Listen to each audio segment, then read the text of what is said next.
Welcome to the Accelerate Campfire. I'm Lyndon Bowen, and today I'm joined by an amazing entrepreneur. I truly hope you enjoy hearing their experiences and life path. Listen in. Robert Courtney is the founder and facilitator of Robert Courtney and Associates, a marketing and digital branding agency. He is an expert in creative, disruptive business strategies and a builder of community through digital marketing, branding, and social media services.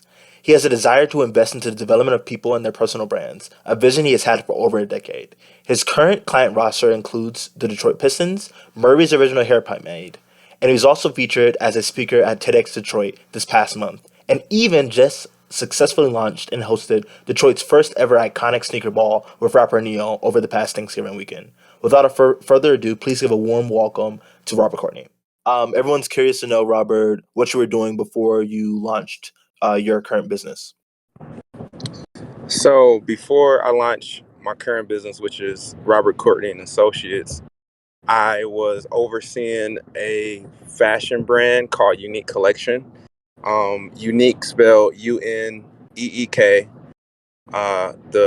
The word unique was actually an acronym, so it was unifying nationality, or it is unifying nationalities by encouraging education and knowledge. The goal, like with all of my companies, was to basically bring people together through clothing, and so we launched that in 2009 and pushed it around the globe. Actually, like we sold in several countries. We sold in over 150 retail outlets, and now we have a kind of a private partnership with Fashion Nova. Oh, wow. And so we work behind the scenes in creating a ton of their designs that they sell for retail through their website. And so if you're familiar with Fashion Nova, you know they're Yeah, I am. okay. Yeah. So yeah, so that happened over, actually that relationship happened over quarantine because they were having so many problems with out of the country vendors. And so we got an opportunity and it worked, and now it's our primary kind of operation. We house our stuff in LA. We have a facilitation center in LA that does most of our production. I have a partner, his name is Kirk. He kind of runs that ship while I maintain the marketing arm of our company. And so yeah, and that actually started from a barbershop. So A barbershop. I went from a barber in 2003 to the owner of the barbershop in 2007, of a place that was already named Unique Barbershop. And it just So on brand. yeah, exactly. And I just realized really quick I didn't want to be a barbershop owner. Like, it just wasn't what I thought it would be. Yep. And so I was like, what else can I do? Like, how do I maximize the potential of this incredible name? And we decided on the fashion brand, lifestyle brand. So yeah, that's what I was doing. And what was that transition? Going from being a barber to being a social media guru. What were those? What was going through your head when you're making these big pivot decisions? See, that's how everybody frames it. Like, there's a plan. And just about Okay, that's every fair. entrepreneur that's successful will tell you that, yeah, that's not always the case. I would love to tell you, like, I went in knowing that I wanted to be a social media guru, and I set myself up with a 5-year plan to do this, and then yeah, it didn't work like that. Basically, I did know I wanted to own something. I didn't know exactly what that ownership looked like. The owner of that shop decided that she was ready to not be an owner no more. She didn't want the responsibility. She was asking some friends and personal clients if they knew anyone interested in partnering with the barbershop, and the opportunity literally just presented itself. And I was like, I'm a very, like, I make decisions fast. Like, Yeah. I don't, that's always kind of been me by nature. If I feel it in my gut, like, I go with it. And sometimes it's a good thing, sometimes it's a bad thing. But I acted on the barbershop opportunity. And then what you'll find interesting, what a lot of people find interesting, is that being a barber, being a hairstylist, being in that industry where you have to deal with people so much, really the strength that I developed was the ability to read people really quickly and to really, like, assess within seconds what a person's interests were, what are the things that they liked, just by what they were wearing, like whether they were with a kid or a wife or a Mhm. girlfriend.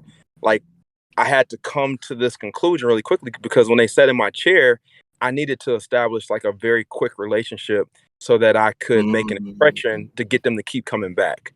And Yeah. really, what I do now from a social media standpoint is I evaluate the behavior of people on digital platforms. And so I just took my real life tools and now I just apply them in a digital format. And that's how I'm usually able to instinctively evaluate what Mm. will work for a brand or a client and what won't work for a brand or a client across Mm. the social media platforms. Yeah, and I think that's like really interesting. It's funny. One of our audience members actually mentions that that's an Aries trait, but we'll we'll see. I love it. I knew it was gonna come. But the audience is actually really interested to know more about that gut feeling. Um, like you could kind of call it intuition or like the experience that you build up to be able to like make those really fast decisions. What does that Yeah. heuristic look like for you? I think it has always been me by nature, but it's definitely been more fine tuned through experience. And Mm. so, um, after you make decisions where you contemplate things for a long time, and then after contemplating, you end up making a decision that you regret, time and time again, because that's happened too. Then you realize like my first instinct was the one that I should have went with in the first place. I would have saved Mm. time. It would have been, a smarter move. And Yeah. so after 17, 18 years of entrepreneurship, like that's obviously been fine tuned. But initially it just was more about I'd rather fail fast Mm. versus prolonging a situation with a 50-50 chance that I'm going to still fail anyway. Right. So that's kind of always been my thing, like how quickly can I get to a decision and then how fast can I execute on that decision to make it pan out in my favor. Yeah. I mean, I think that's really interesting. Like, you're really evaluating your sunk cost.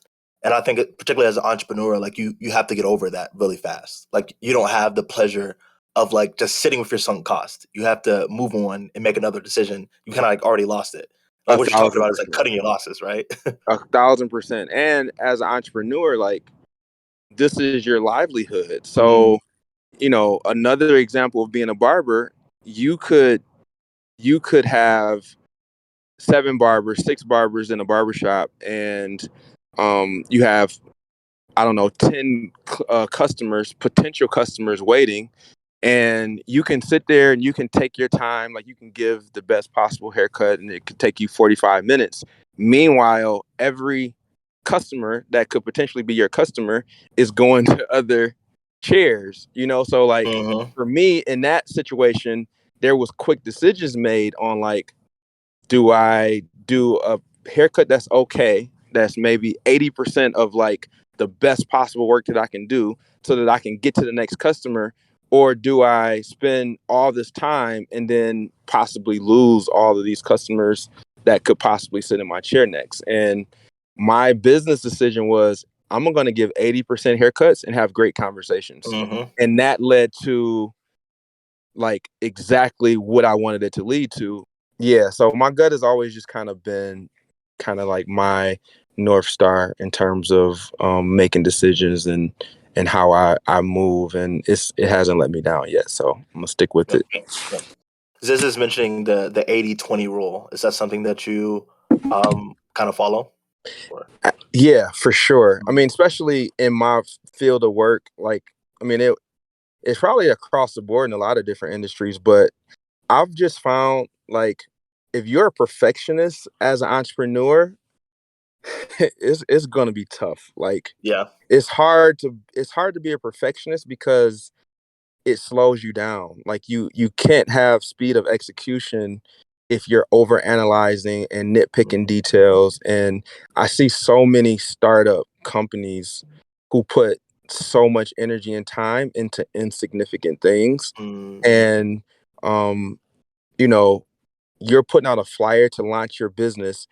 I understand that your first impression is important, but if it takes you a week to approve a flyer and you're just not happy with the font, or you're not happy with like a placement of like, a picture or something like that. Meanwhile, your grand opening is, right around the corner. Yeah. Like you can't afford to do that, So I would definitely say applying that 80-20 rule in most aspects is a smart play until you get to a point where you have a team or you have people Mm, who are hired to make sure things are right. being done at 100% execution. Right. But as an entrepreneur, when you're just getting started, like, yeah, I mean, I think Yeah. you have to execute Yeah. from that standpoint. And move lean. Right. Yeah. Yes, exactly. Yeah. The audience is actually curious to know one of the polls. Leslie will be dropping the next one in there for guys who just joined in there. Make sure to vote on that. But the question that they're asking here is, why did you think your big idea would work? You're sitting your barber, you're like, oh my gosh, I'm going to launch this social media company. I'm going to move. Like, why did you think that your idea would work? The truth is, it didn't happen like that. Hmm. Like the way you're phrasing it, my big idea. I've had so many everything is a big idea in my mind. Yeah. Like there's never been like one specific thing. It's just the way I've kind of organically and naturally moved into new companies is when the need presented itself. Okay. So for example, as a barber or as an owner of the barbershop, there was 7 chairs. The 7 chairs were filled. So now do I open up another barbershop? Or do I figure out how I'm going to leverage the barbershop to do more things? Like how do I leverage my current situation to drive more revenue or to scale essentially? Yeah. And then I decided on going into the clothing line situation off of the audience and the network that I had already established.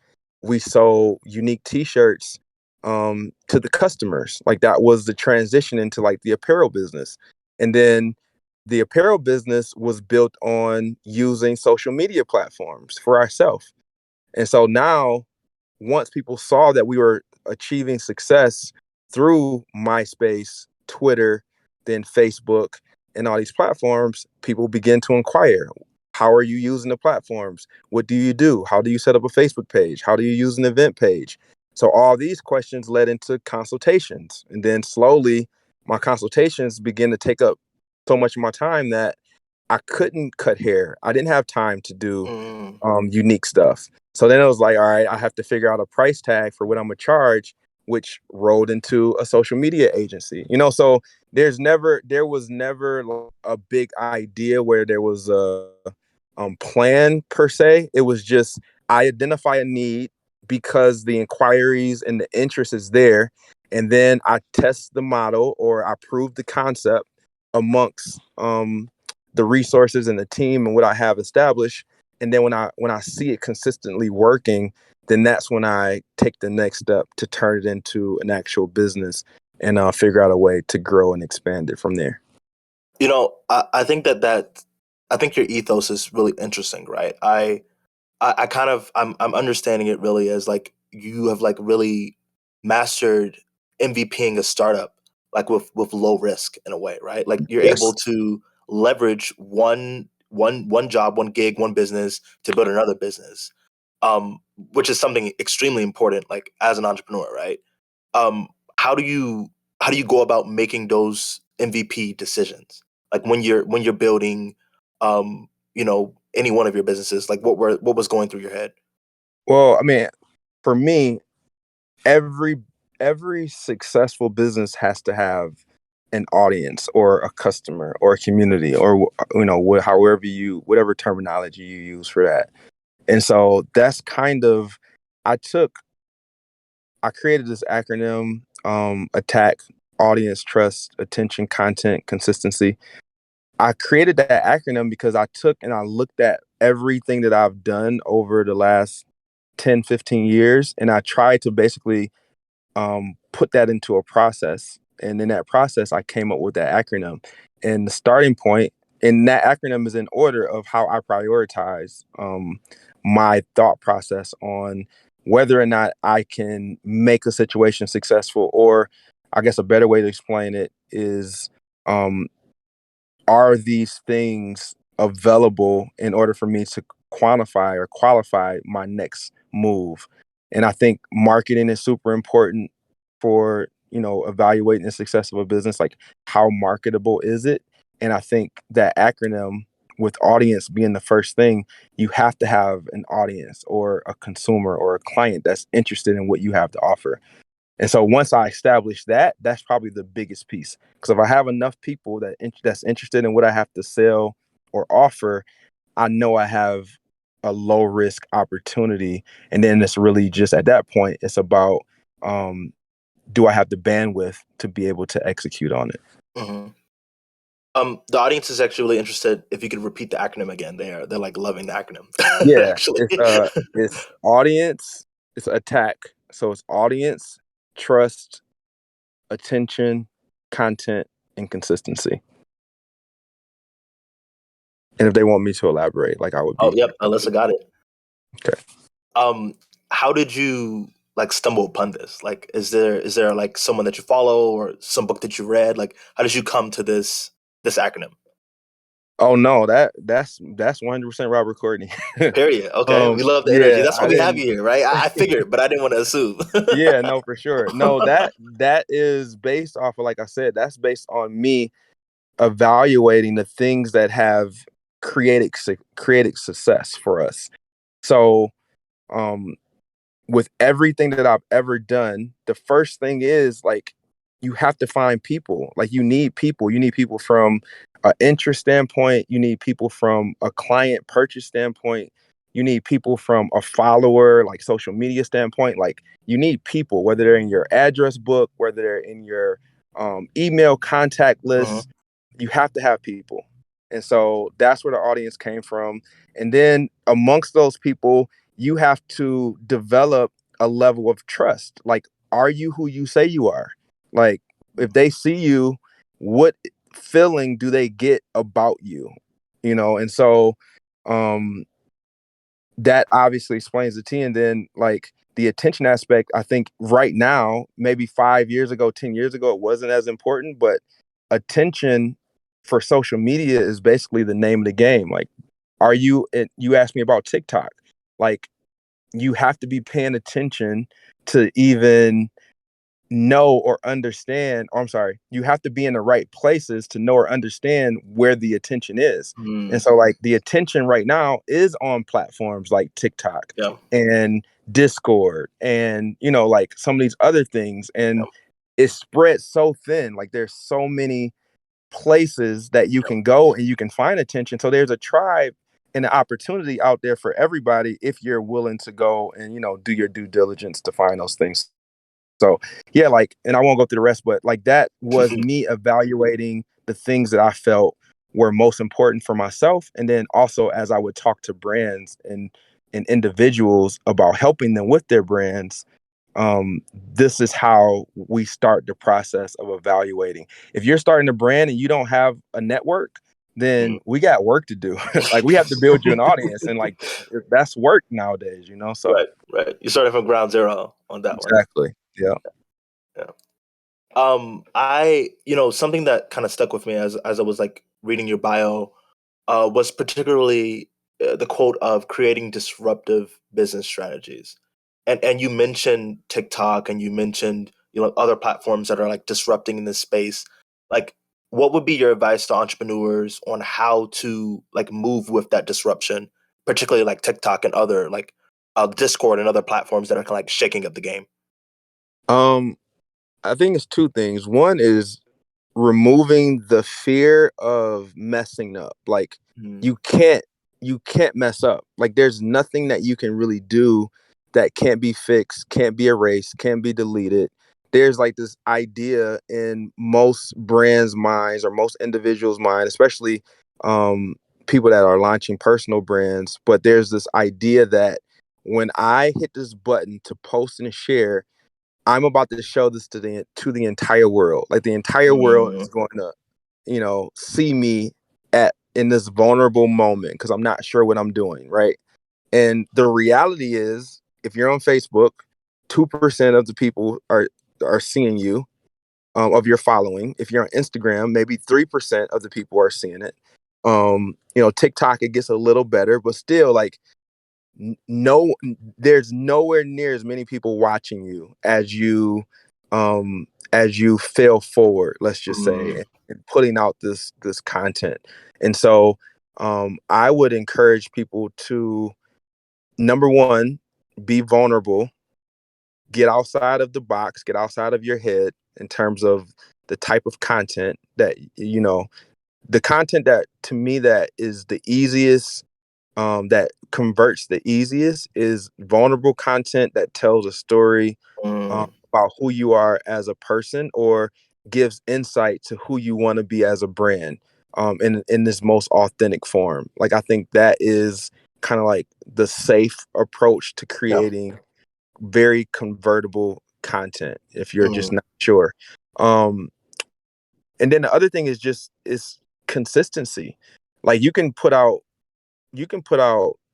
terrible content, but if you're consistent, you probably will drive an audience. Like, you probably will still eventually grow an audience. It might not be the audience that you want, but it will at least give you a starting point for how you can build and grow and move forward. So I think, like I said, removing the fear and then just being consistent with your efforts would be my advice for those individuals. Yeah, we had two more questions from the audience. You mentioned removing the fear. You mentioned moving fast, and I think those are like things that you embody very well.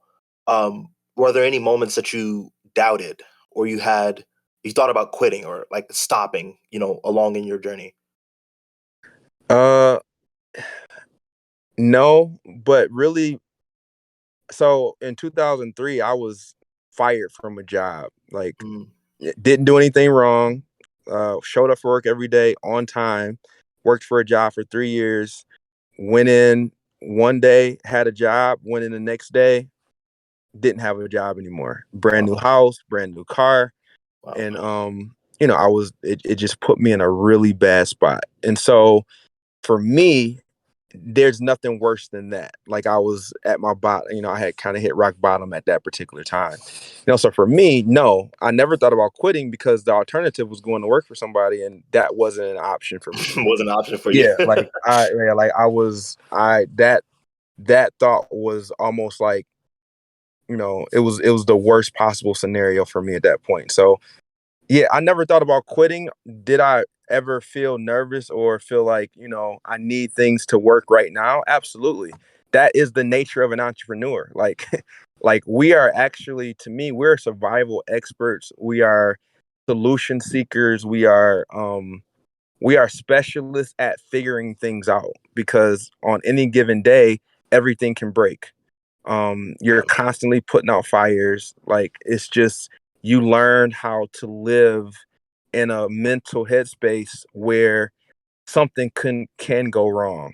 Mm. The only thing that I would suggest, or the thing that I think gives me a peace of mind, and that kind of gave me a peace of mind over the years, was you put in, like, safety valves, so to speak. Like, Mm. you put in layers of protection, from a standpoint of, like, as a barbershop owner, I had 7 chairs. I knew that I could get down to 3 chairs and be okay, but if I got to 2 chairs, then it could get scary. Like, I might have to start worrying a little bit. So when I would have 7 chairs, I was still working overtime to find barbers and to identify who could be a potential barber to come work in my shop, so that if there's any suggestion that someone might be thinking about leaving, I'm already making phone calls, Two setting up steps ahead. meetings. Yeah. Exactly, Yeah. because Yeah. I'm immediately going to have a pipeline where I can replace that barber. And I think the entrepreneurial mindset is that you have um, a lot of things in place where you're not necessarily dependent on one stream of revenue in the event something happens and it slows you down. And that's not everybody's not capable of doing that. I think there's a big difference between a business owner and an entrepreneur. Like I think those are kind of two different categories. And some people are built to run one company and then build that company to its maximum potential. I have more of an entrepreneurial. I am a business owner, but I have more of a entrepreneurial mindset where I'm going to have multiple businesses working and multiple safety valves in place. Because in the event one thing slows down, this other thing is running like a well-oiled machine, and I don't have anything to worry about. You know, I think that a lot of things that you're saying is resonating with the audience. Something in particular that you've been kind of hitting on is being proactive. Like, how do you develop that resiliency to continually be proactive as an entrepreneur? Right? It's I not enough to just like go in every day, right? Like you said, you had a job, you worked, you went in every day, right? And it wasn't there anymore. But how did you develop that knack for being proactive?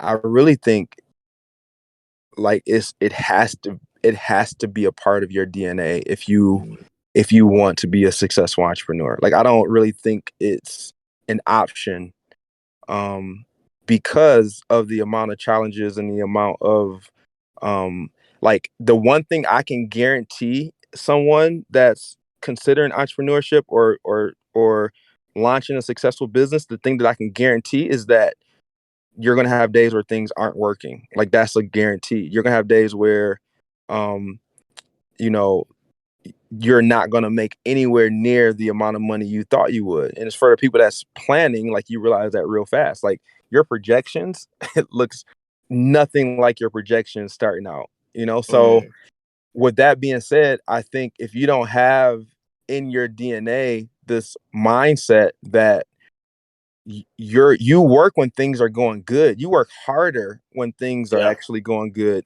than you probably work when you don't have anything, because you begin to understand that it's better to be in a position where you have a surplus as opposed to being in a position where your back is against the wall and you're trying to scramble to figure things out. So I learned that I learned that pretty quickly. Like that was more of like one of the first kind of lessons. mm, Um, um as I thought through what I needed to do from a barbershop owner standpoint, and keeping the your foot on the gas pedal, I think is a prerequisite for entrepreneurship. yeah, yeah. Robert, well, I want to say thank you so much. One question for you: is there anything that you wanted to wrap up with? Any final thought that you often share with entrepreneurs? Well, first, I want to say thank you to you guys. Yeah, If you're in the audience and we're not connected, please let's connect. Instagram is probably my favorite platform to do that. So Robert Courtney Collins is my IG. If you're a part of this call, please tag so I can repost you. I love to connect with you. In terms of just advice or things I would share, I would just say trust the process. If you've been following me, you know that's kind of been my motto lately, but it plays in just about every situation, especially if you're running up against any challenges or dealing with any type of hardships or adversity. Um, if you keep moving forward and keep following the path that you are setting out on, like consistently, not just, kind of doing it one day, but then not doing it the next day. If you're consistently putting in the time and the due diligence, then it's going to pan out for you. And that motto has been a really uh it's created a level of peace for me, and I think it could create a level of peace for other entrepreneurs as well. yeah. Well, Robert, I want to say thank you so much. Thank you, guys. Thank you for having me. If you'd like to join the Accelerate Collective and attend future campfires, visit accelerateamerica.com/join and check out our future guest at accelerateamerica.com/campfire. Take care.